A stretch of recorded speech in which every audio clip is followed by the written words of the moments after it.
All right, so I have to put on another hat now. I don't actually have one, although there might be some up here somewhere.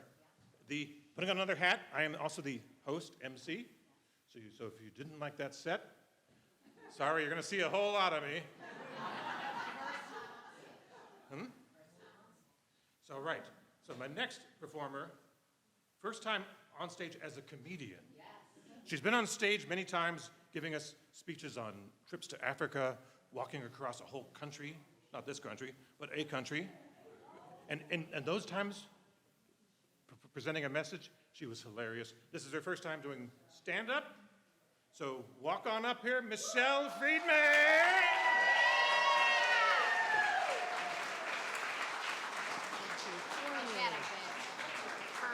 Perfect. Thank you. Woo! Good evening, UCC. For those that don't already know me, my name is Michelle. I'm a 66-year-old, gray-haired, part-time lesbian. We can talk about it one day later after church. And as of tonight, a stand-up comedian.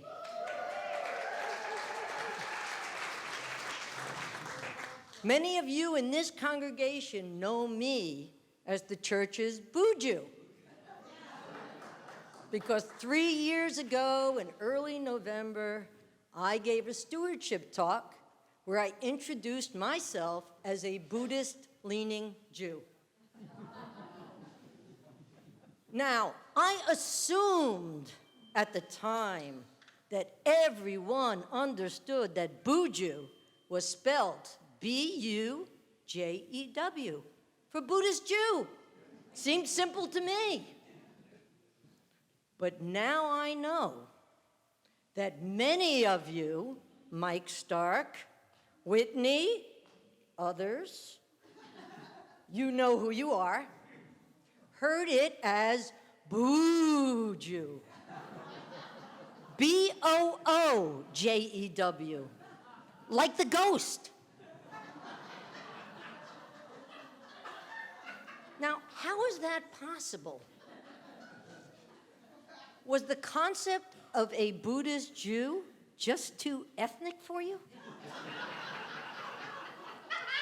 Did it somehow mess with your congregational Christian consciousness? Or maybe you were all just preoccupied, all sorting through your Halloween candy. But either way, Boo Jew scares the Christ out of me.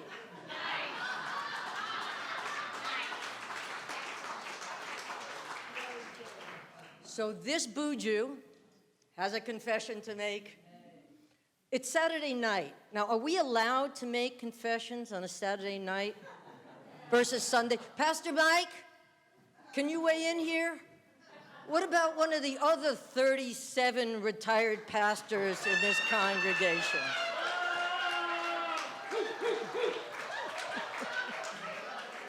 So my confession, I'm really nervous. I know, I look pretty calm, but inside, a wreck. My knees are wobbling. My voice, I can hear it shaking. My head, foggy. And all my body crevices are wet.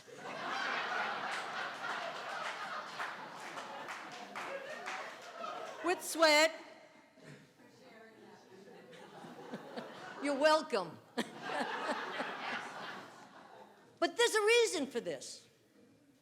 I suffer from a medical condition. It's true, and it's serious. And for 42 years, no one could diagnose it. Went to doctors, useless. Looked it up on Google, nothing. I even tried Reddit. Reddit, 365 million unqualified daily users, totally stumped. So I was forced to do what any self-respecting part-time lesbian would do. I self-diagnosed. And I am going to share it with all of you here tonight. Because you, the men and women of Faith UCC, you're my kinsmen. And I trust you. So it's pretty serious. And of course, I have an acronym for it.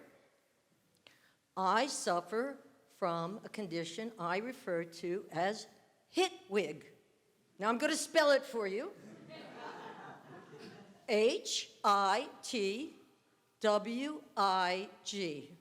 The harder I try, the worse it gets. And it's serious. Many of you know I can come up here and make you laugh all day long without trying. I could even make you laugh while taking your money. I've done this in this church twice.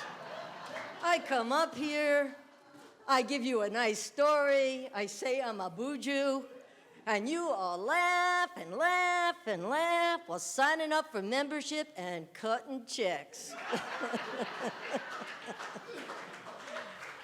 But now that I have to make you laugh, I have HITWIG. What's my next one? Yes. You know, a few people through my life, all right, maybe a few dozen people through my life, have suggested that I can be a bit contrarian. Or even worse, that I, Michelle, your beloved Buju, can be a bit defiant. Which I totally disagree with this.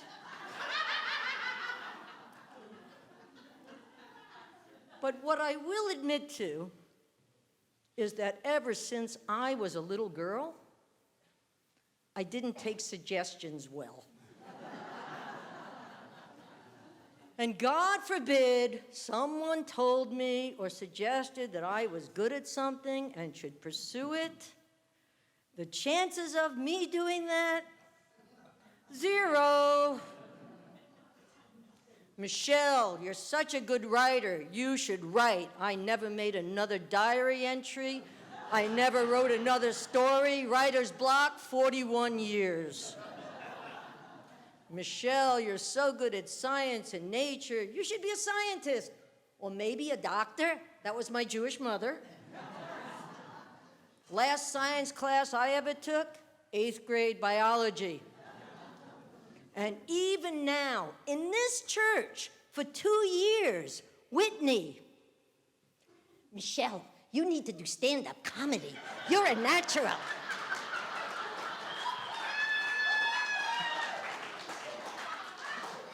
Whitney, haven't we already discussed this? I have HITWIG. And that, my friends, is why I spent my entire career as a very successful corporate international tax accountant.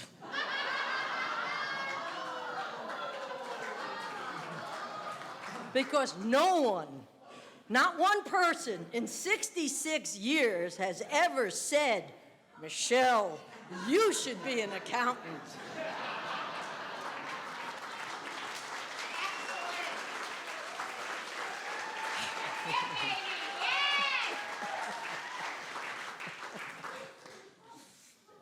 You know, recently, I've been thinking that I need to find something to do with all my spare time. You know, something other than hiking, biking, enjoying my life, walking caminos, traveling all over the world, spending time with friends. You know, something that'll like tie me down, kind of wreck my life. Because sometimes I just feel a deep need to mess things up. And it came to me. It came to me right in this church a few weeks ago. It was the Sunday between Christmas and New Year. We were sitting here, we were singing Christmas carols, saying a final goodbye to Christmas 2024 and getting ready to welcome in 2025, the Chinese astrological calendar for the year of the snake. And my last Buju side sometimes thinks of it as the year of the orange snake.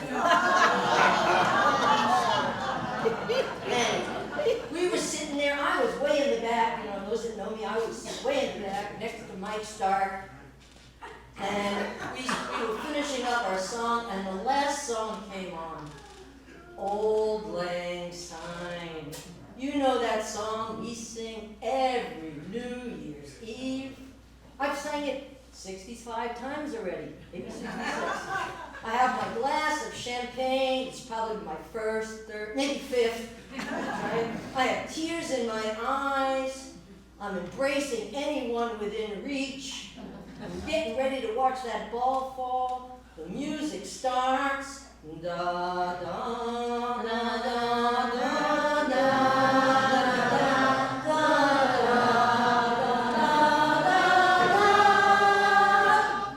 That's it. That's it. I realized something. That was it. That's when I found my post-retirement profession. I am going to be a professional sleuth. A private detective. Yeah, okay. So I'm sitting back there, and we're singing Auld Lang Syne, and I realized three things, important things. One is, I have no idea what the words to this song are. Two is, I have no idea what they're talking about. And three, the likely reason for this is probably the first time I ever sang that song sober.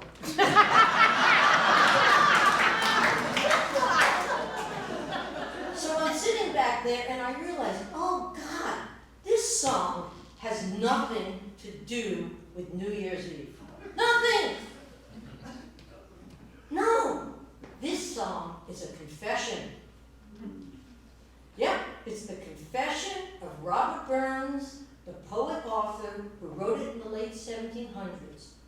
After committing horrendous crime, he then wrote this song as to relieve his guilt and as his confession.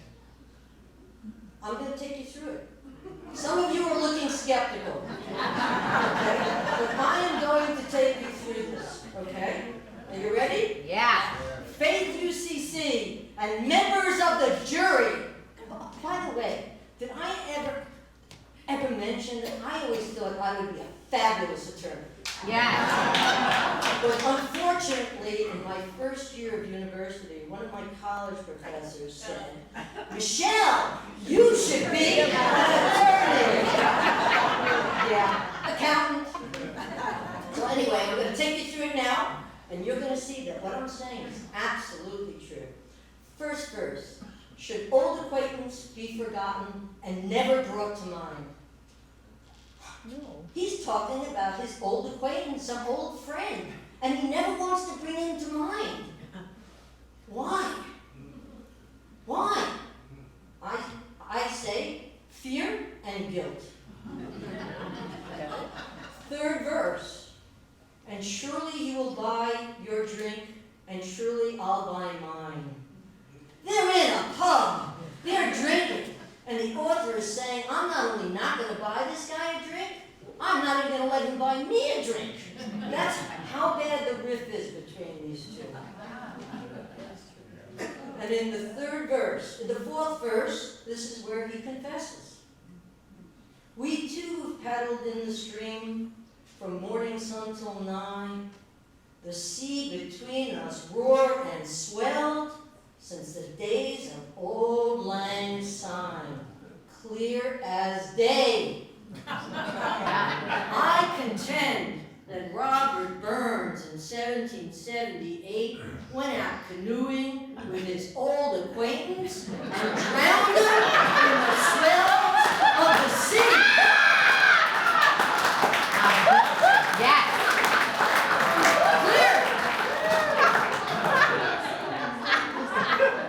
And then he wrote this poem as a confession of guilt, fully expecting to be arrested and tried. Now, can you imagine his shock when instead of being arrested, tried, convicted as a felon, and probably hung, that his admission of guilt disappeared, rolled off his back like Teflon. Yeah. And not only was he not held accountable for this terrible crime, but this criminal, this felon, became popular. Beloved by the masses. History suggests 52% or so. And until this day, millions and millions of people sing his song each and every new year. It's incredible. It's unbelievable. How could that happen? Could you ever imagine that happening today?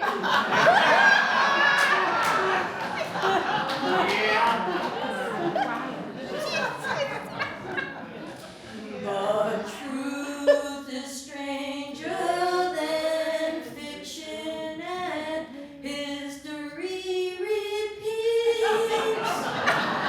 But if together we all shine our lights, then our world will end up fine. Happy New Year!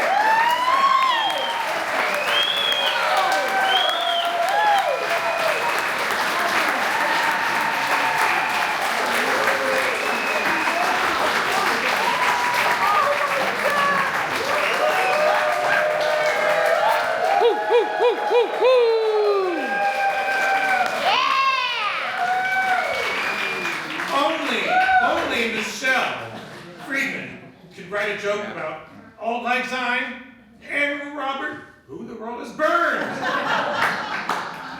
Give it up for Michelle one more time.